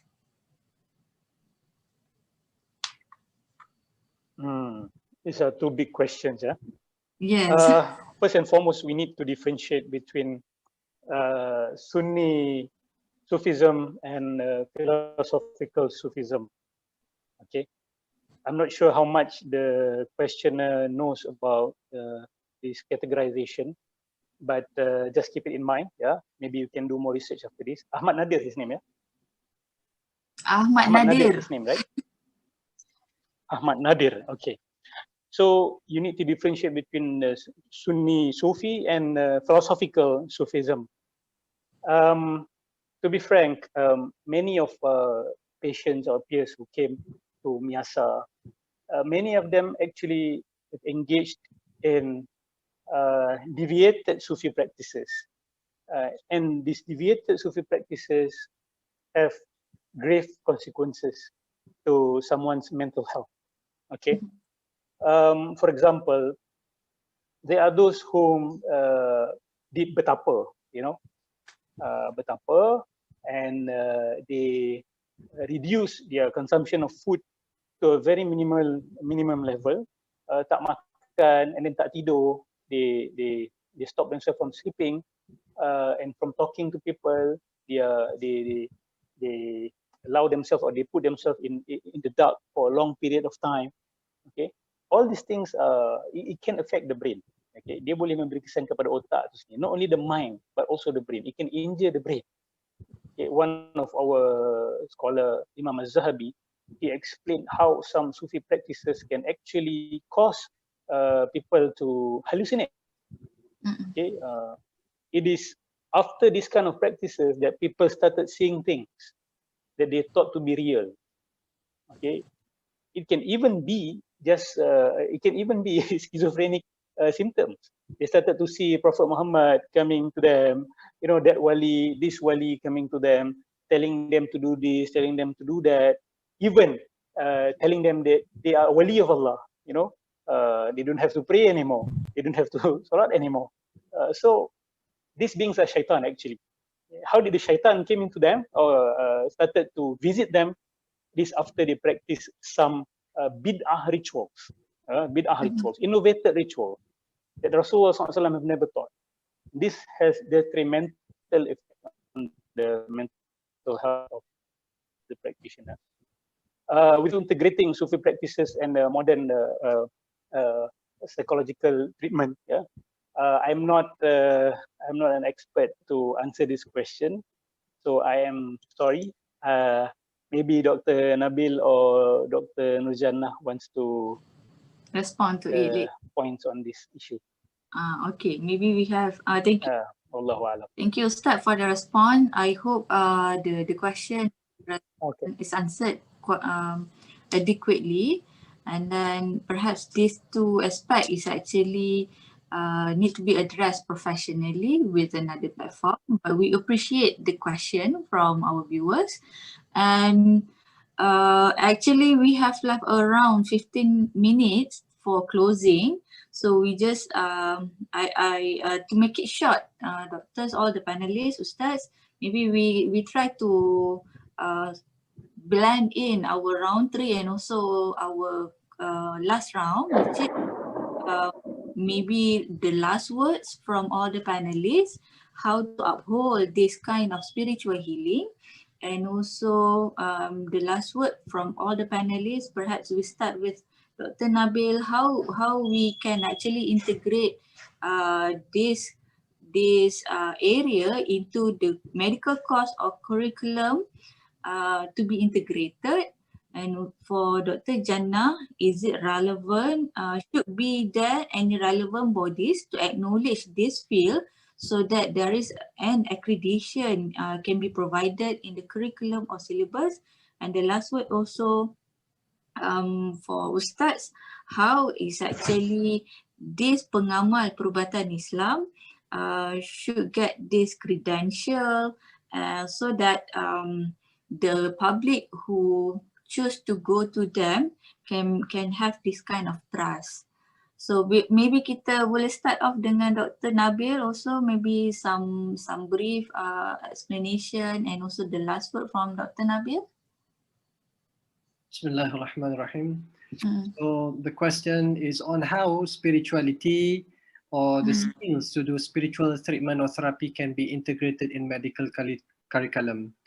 So far, as far as I know, as to date, there is no a national medical curriculum which integrates spirituality and healthcare in their curriculum, including IIUM. Okay, they have Islamic Rival Knowledge or IRK Islamization of human knowledge syllabus in their curriculum, but it doesn't take into account the practical aspect of spiritual care in clinical setting. So if you ask me how can this be integrated, there are many areas and many ways which spirituality can be integrated into practice. But before that, we have to admit that there are so many people from so many backgrounds who have interest in mental health. We have psychologists, we have psychiatrists, we have religious authority, we have BOMO, we have all sorts of people who have interest in mental health. So I think it is impossible to eliminate these groups. So we have to learn to live in diversity and how to benefit from one each other. So what we can do is to have more interdisciplinary dialogue, collaboration between religious authorities, spiritual healers, psychologists and psychiatrists. And I believe for the past several years, these efforts has been, increasing in nature. Okay, it is done in Miasa. I think it is done in part in UIE Kuantan, and this is to be condoned and supported. I've heard that some of my friends have actually visited mosque and see the imam to educate them about the important aspect of mental health. So their concern is to equip the religious authority with the important knowledge of mental health and not to do harm with the patient, when to refer to us and etc. Because some of the spiritual healer, I'm not referring to you, Ustaz Deros. I know that you are working with Miasa. I'm talking about other people who work in silo. So perhaps they advise not to this patient not to see doctors. What happened to this patient if they have something dangerous? If they have something psychosis or they have cancer in the brain? But what if the spiritual healer tell, no, this is just something else? You do whatever I told you, it will be cured. So this is un-Islamic. So this is something that we want to prevent in the society. And I think Dr. Jannah or Dr. Ustaz will comment about this credentialing or accreditation and whatnot. Other than that, what can be done? In the West, there is a post in the hospital, what they call as clinical chaplaincy. Clinical chaplain. There are Muslim clinical chaplain, non-Muslim clinical chaplains. So basically, these people have religious background, Muslim or non-Muslim, and they have to do like 1 year attachment, okay, with their supervisors in the hospital to see patients in the palliative care, psychiatry, and whatnot. So this is the training that we look forward. We want to do in Malaysia, but however, it is at the moment it is we only manage to do it macam pilot lah, baru pilot at the pilot stage. So because you can't expect psychiatrists, surgeon, and family medicine to spend a lot of their time to talk about spiritual stuff. We need someone who is specialized in spiritual care. So this is one of the things. Okay, spiritual care services in hospitals. And last but not least, to integrate spiritual care in medical curriculum. Okay, unfortunately, many universities in the West, in the US, UK, and Canada, they have subject on spiritual care, but we don't. How irony is that, kan? So we have to move. We have to do something about this. So that's about the question number 3. My last word to everyone about COVID and pandemic. So everyone is afflicted. Everyone is affected by this problem.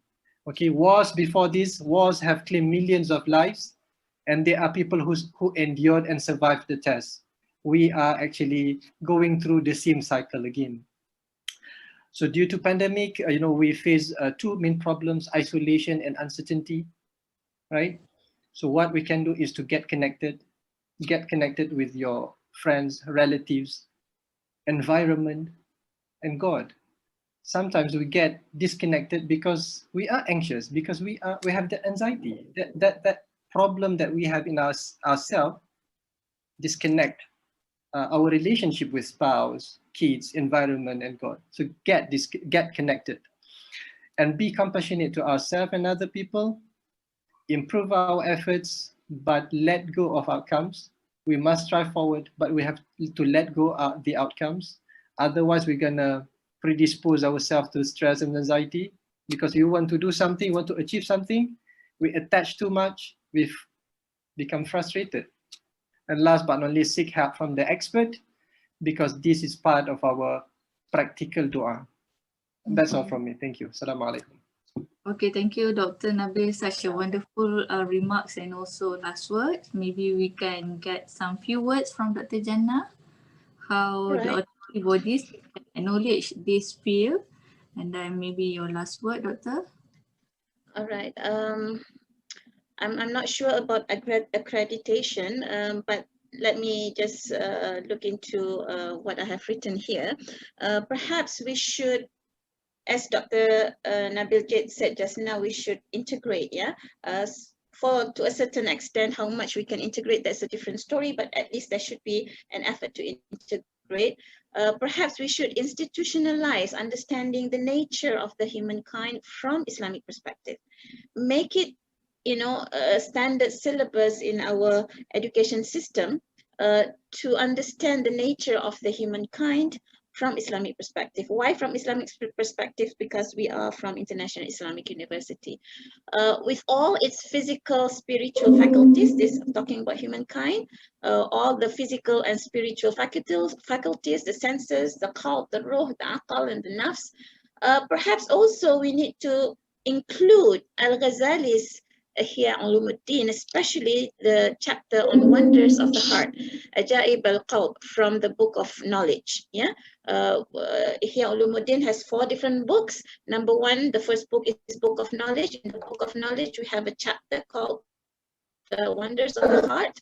Perhaps we should somehow integrate this into our training of the educators, training of counselors, health professionals, psychiatrists, medical practitioners, etc., etc. Accreditation is useful. It's useful to ensure correct practice, but I'm speaking from the perhaps individual perspective. Individuals must have knowledge of the above. We all have to have knowledge of the above. This doesn't need accreditation. Whether we are affected, whether or not we are affected or being affected, we must take charge. Learn, seek knowledge on how to bring us out of the rut. Do some soul searching and find that inner light that we talked about earlier. And lastly, in order to have resilience and healthier, better coping mechanism, we must understand the spirit of being human. What is the spirit of being human? Is our spirit. Our spirit, which is our ruh, which is together with our aqal, our qalb, and our nafs. Therefore, we have great potentials for a great mission. We have been sent by Allah subhanahu wa ta'ala with these great potentials. We have great mission, and that mission is as a slave servant of Allah subhanahu wa ta'ala, whose job is as his khalifa, whose office is the earth. So therefore, if we have this mindset, we take ourselves bigger than ourselves. We take our mission bigger than the problem that we are facing. So the problem we are facing is there, but we are not looking at it as being something that hampers us. But we are thinking of things bigger than that. So this world, this life is bigger than us. So therefore, when we have that mentality, then inshallah, we will be able to ride through life's bends and trials and tribulation. Life is a test, as we say. Who amongst God's servants qualify with his unbridled grace and mercy for the eternal bliss? Remember that Allah subhanahu wa ta'ala is always graceful, is always merciful. He will always turn to us if only we seek him. And remember the verse of the Quran, so my servants ask thee concerning me, I am indeed close to them.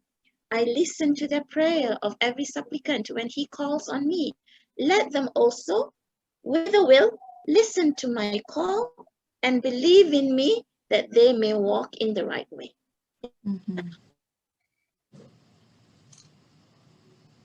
إذا سألني قريب أجيب دعوة الداعي إذا دعان فليستجيبوا لي وليؤمنوا بي لعلهم يرشدون. So we have a two-way communication here. Number one, when we are in need, call unto Allah subhanahu wa ta'ala.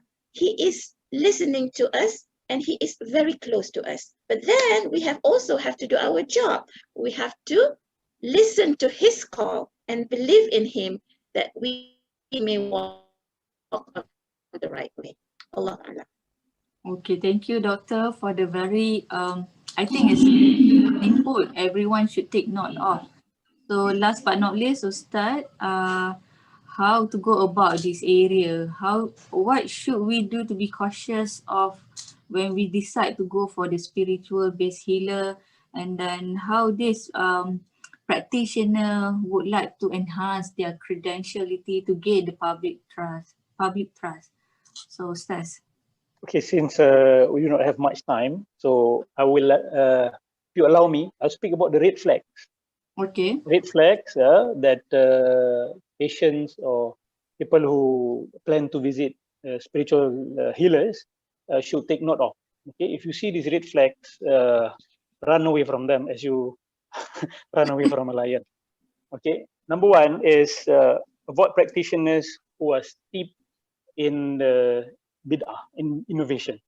Please be very careful of this. Okay, spiritual healers who speak much about tangkal, who speak much about summoning that roh, this roh, okay, who speak about mantra, and who give you wirid that Rasulullah SAW has never spoken about. These are all red flags. Please be very careful.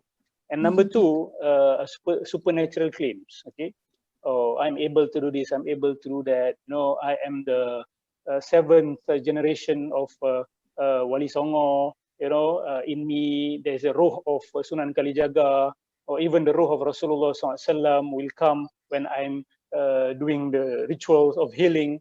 Please avoid all of this. Okay, these are all the traps of shaitan. The traps of shaitan, especially those people or those healers who claim that I got this straight from Allah Subhanahu wa Taala. I got this capability or this ability to heal straight from Allah Subhanahu wa Taala, or straight from the angels, or straight from the prophets. 99.99999% of them are charlatans. I can say that with certainty. And then, of course, avoid healers who have no idea about mental illness. Okay, have no idea at all. Not only healers but also imam, ustaz-ustaz, sesiapalah bomoh, dukun yang langsung tak tahu pasal penyakit mental.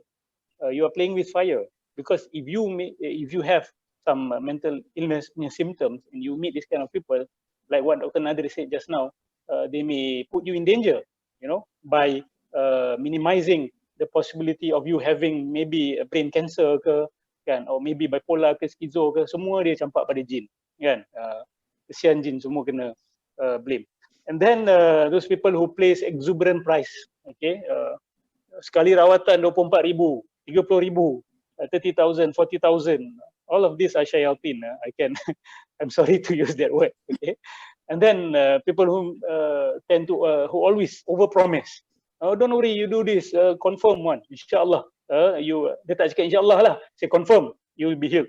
If you do what I say, if you do A, B, C, D, E, you will be healed. Okay, overpromise. Maybe if you eat habatus sauda only, if you eat maudu only, confirm you will be healed. Even Rasulullah SAW do not speak like that, right? Even Rasulullah SAW do not speak like that. And then the last one, the red flag, is irresponsible allegations. Please be very careful of practitioners or healers or ustaz-ustaz, prokriyah yang always hasty to judge, hasty to make allegations. Oh, ni come from your mother line ni, ni saka from nenek you ni. Now you can say, hey, your uncle say, hey, or your ex-husband. You know, real, true, authentic ruqyah practitioners will not do this. Okay, we will try our best to avoid judgment or allegations, because it will be fall upon us if it is not true. It's fitnah, right? You have to find that person that you fitna and to ask forgiveness from them. So don't play with fire. So avoid all of these people who show these red flags to you. So my last advice or my last suggestion or message of hope to everyone out there who is suffering from mental health condition. Please know that you are not alone. Okay, please do not suffer alone.